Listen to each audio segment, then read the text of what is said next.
We're good? We're good. All right, this is going to be the weird bit, and then about a minute in, once we start talking, it'll be fine, I'm sure. Hello, my name is Jack. I'm the digital marketing assistant here at Nicol Co. I'm joined by Molly, our client relationship team leader, and we're going to talk about mental health for approximately 30 minutes.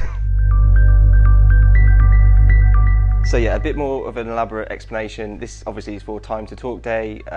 We just thought it would be a good idea. I think you sort of mentioned as well that because of how broad mental health is, it might just be worthwhile to sort of have a more in-depth, I guess, discussion where we can go into a bit more detail and sort of focus more on some personal experiences. Yeah. Especially considering the past year we've had. I think pretty much everyone's going to be feeling a bit different.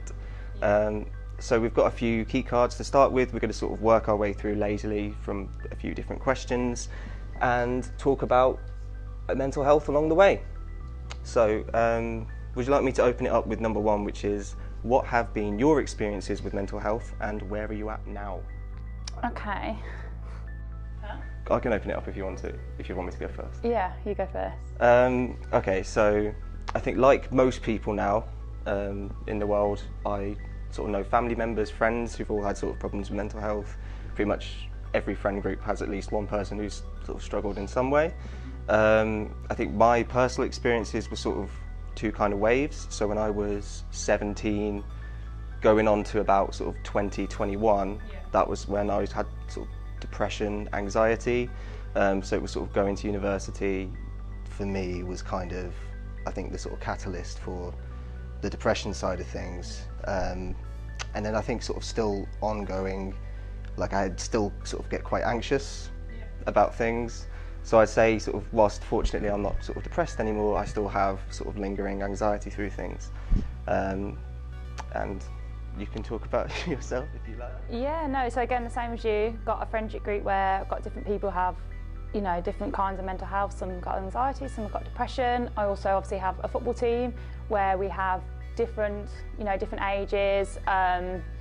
They've got different things going on. Some have developed mental health issues over the last kind of 12 months, obviously with the pandemic, and then we've had some which have got long-term standing mental health. I'm one of those members that's had long-term standing mental health. So when I was 13, I got diagnosed with anxiety. Didn't really know how to cope with the world essentially at that time. Such a big change at such a young age. And then as I grew older, obviously my anxiety was okay, but it was always there in the background playing on my mind. And then most recently, in the last kind of 12 months, got diagnosed with depression. So have anxiety and depression on and off, but yeah. So I guess this might be interesting to sort of go with the premise that we have, is that since we both sort of had depression, would you like to sort of characterise your depression and see if perhaps we have the same kind of experiences with it, or if even that itself was perhaps different? Yeah, so my kind of depression is that I like to just shut myself away from the world. So I don't like talking about it. I'm not very good at opening up to family or friends. I just literally leave it to the point where I feel like I'm about to explode, which tends to happen. I just kind of shut myself in my room, stop doing the usual things, just become, you know, just don't really want to get out of bed, essentially. Don't eat properly. You know, I'll go days without eating anything, and then all of a sudden I'll go on like a bit of a binge and then go back to going to not eating. But yeah, the main thing is I just completely shut myself off from the world. But in terms of, obviously, we both suffer with had experiences with depression, but like in terms of the anxiety side of things, what's your kind of personal? Anxiety for me is, I've always sort of thought about it in a way like there's just certain things I don't do. So for example, I mean, so say someone was just, you know, like I've got nothing to do this weekend, I'm going to go down to like a dance class that's on like a Saturday because I want to try dancing, you know. Just an example. Absolutely not. It's probably a very poor example if anyone who knows me is watching this. But I just mean in the sense of where I was like, there were say things that, even things I'd be interested in doing, but I'd be like, oh, I can't do that, you know, like, because I was just imagining if the thought of like going up to people I don't know and having to speak to them and essentially sort of do things that where if I'm not completely comfortable in what I'm doing and I don't 100% know what I'm doing, then it was just I'm not going to do it because I'm going to be so scared of messing it up or making an idiot of myself. See, that's like the polar opposite to me. So obviously everyone who does know me knows that my main hobby is playing football, and I can be at the most anxious point of my life but that anxiety drills myself to go and play that game, and they're usually my best games that I play. So I'm feeling inside like horrendous, but when I play, it's one of the best games of the season. How often do you talk about your mental health? I would probably say at least a couple of times a week. Last night I was talking to one of my housemates about it. At least once a week, where it's just, even if it's as simple as just asking the question, are you okay? That can really change someone and really make them open up. I mean, going back to what I just said, I'm a person that bottles my feelings up to the point in which I do end up exploding. But if someone asks me, are you okay? I crumble, and I'm like, oh my God, the whole emotion just comes out of me. So I'd say, yeah, at least a couple of times a week. And I don't know about you, but I speak personally to a therapist once every 2 weeks. So that's also a massive factor as well that helps me on a daily basis. Yeah, I mean, I say I haven't spoken to a professional. I have intermittently, but I've never been sort of in regular therapy. The last time I was sort of speaking to someone would have been a couple of years ago. But as I just sort of mentioned, with me and my girlfriend, we talk about it. Like, I think the last time we sort of had a big discussion about it would probably be Saturday, because just with, she's got her own things that, like, I can allude to. I've gotten permission. That sort of means. I'm glad. Yeah, but she's sort of got things with sort of PTSD and sort of trauma responses and stuff that come up now, and obviously that means that things will happen that we're not necessarily expecting. We'll have arguments that we're not necessarily expecting. But what's really great is the amount of time we've been together now is that we can quickly transition that into like just a conversation about what's happening, and especially just sort of laughing at it. Like once we sort of acknowledge what the terminology we're meant to use is and what's actually happening, it's much easier to sort of point to it as something that is outside of our relationship, sort of making an impact, rather than say like someone doing it on purpose. So you say you speak to like your partner. Do you open up to your family at all? Or do you find that more difficult? Because I know some people would probably sit there and think it's more difficult to open up to your family because they're your loved ones compared to someone if it's just a friend or a stranger. I think it's different. So because obviously, my parents have split up as well, but they happened much longer before I can remember. It's funny, I don't know. I mean, I wouldn't sort of really talk about it too much. I occasionally have conversations with my brother. We're not very good at keeping in contact with each other, even though we don't live that far away or anything like that. And we'll sort of check up, but it's generally, like, we don't go into too much detail. A part of it as well is, especially with my mom, I don't want to worry. Yeah, no. I think a lot of people are like that. Especially during the pandemic and everything. You don't want your family to think, oh no, are they not okay? What about you? Do you sort of share it with everyone? I'm probably closer to my family and open up to my family more than over my friends. I think with my friends, they see me as this such confident individual that I don't want them to ever think that I'm not that person, that deep down inside I'm actually very sensitive and have actually a lot of things going on. So I don't tend to open up to them unless it gets to the point where I am really struggling, and then they start to notice differences in me where I don't want to go out, or I don't start replying, to messages, or I seem if I'm in the room and, meant to be present with them, I'm not present. Like I'm sat there scrolling through my phone on Facebook when really I should just be putting my phone down and actually just being present in that moment with, my best friends. But with my family, we've always been very kind of open to talking about mental health. It's always been such a priority. Each family member's got something different going on all the time, so we just find it's really important. So it might just be you okay? And again, that opens up the conversation. But yeah, we're very, very open with each other. There's no kind of secrets at all.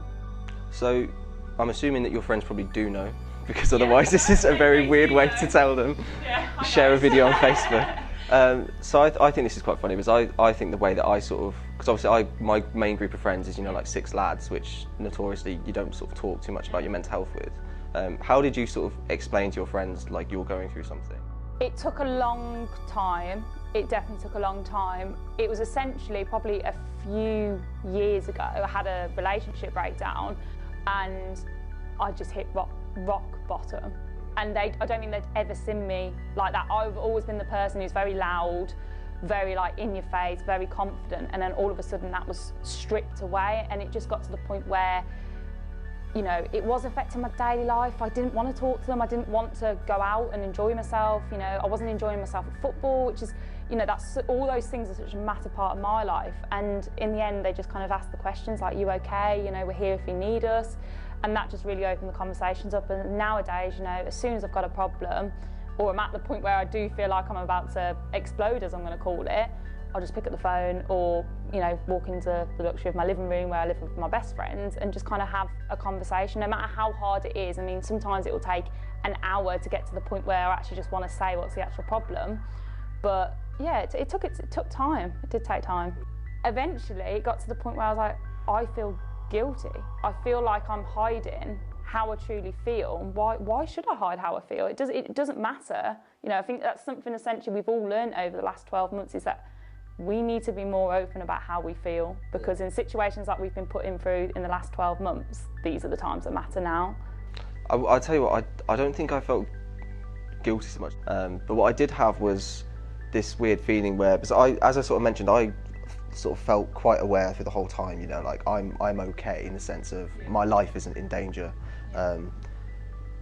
But I think what I had was I didn't want the bubble to burst, which was, you know, nothing matters, and it's that kind of safety blanket of everything's fine because nothing matters. And as soon as I tell people that I'm sort of feeling this way, then it's suddenly like that that's not a safety mechanism anymore. You can't lean back on that, because it's like, oh wait, no, things do matter, and you know, I'm going to be alive in 20 years and I'm going to have a career and do things and have friends. And it's quite daunting to face the prospect of, you know, you've got to do this for another however many long years, and then you get better and it's all fine. But obviously at the time, it's sort of like you don't want that taken away, at least at the time. For me, that's how I felt. How has the pandemic impacted your mental health? Dramatically. No, I find that, so if I rewind to kind of, March last year, was it? March? I think it was March. March was the lockdown. I was in a very, very good place. So very happy with job, happy with home life, was playing sports, going out with my friends. And then these changes happened where I felt the whole of my world was stripped away from me. So I couldn't see my family. I've got, you know, two beautiful little nieces. I couldn't go and see my grandparents, which I used to see once a week. Then all of a sudden I couldn't go and play football, and then I couldn't come into work, so we were all working from home, weren't we? You know, and you can't see your friends, and I moved out of my house and moved in with someone else at that time period, so I felt like my whole independence was taken away from me. Over the kind of course of about 6 months, I went from like up here to like down here, and I didn't notice it. I just didn't notice it at all. It just became what, as we call it, our new normal, that I just didn't realise how actually sad I felt. And all this anxiety again started to come back, of the whole of, am I good enough? Am I doing my job correctly? You know, all those thoughts started creeping back into my head.